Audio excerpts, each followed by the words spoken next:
সফলতা পাওয়ার আগে প্রত্যেককেই ব্যর্থ হতে হয়, তাই তুমিও এটিতে অভ্যস্ত হয়ে ওঠো। দিনের শেষে ব্যর্থতা তোমাকে বুঝতে সাহায্য করবে তোমাকে কোন পথে এগিয়ে যেতে হবে। তুমি যদি কখনো ব্যর্থ না হও, তাহলে এটা প্রমাণ হয়ে যায় যে তুমি বড় কিছু করার জন্য সত্যি চেষ্টা করছো। দুর্ভাগ্য, অবস্থার মধ্যে তুমি যখন সাহস দেখাও, তখন তুমি তোমার জীবনে পরিবর্তন আনো।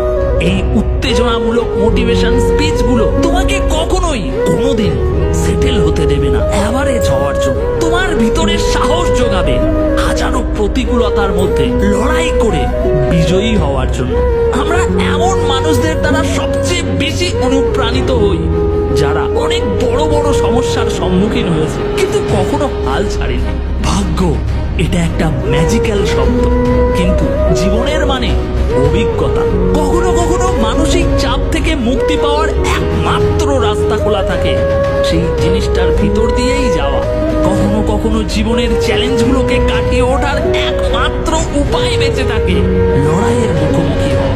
লাইফের প্রত্যেকটি ব্যাটেল আমাদেরকে অমূল্য শিক্ষা দেয়। হয় সেই শিক্ষা থেকে আমরা শিখতে পারি, কিংবা সেটা অস্বীকার করে দিতে পারি।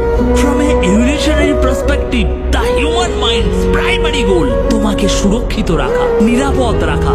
কিন্তু কখনো কখনো এটা নিজ ক্ষতি, নিজ পরাজয়ের দিকে তোমাকে পরিচালিত করে, কারণ তুমি সব থেকে সুরক্ষিত থাকো কমফর্ট জোনের মধ্যে থাকে, কোনো ধরনের রিস্ক না নিলে। কিন্তু great things never come from your comfort zone. তাই লাইফে অ্যাভারেজ হয়ে থাকার এই প্ল্যানিংটিকে পরিত্যাগ করো এবং অসাধারণ হওয়ার জন্য চেষ্টা করো। ভীষণ কঠিন পরিস্থিতির সাথে লড়াই করে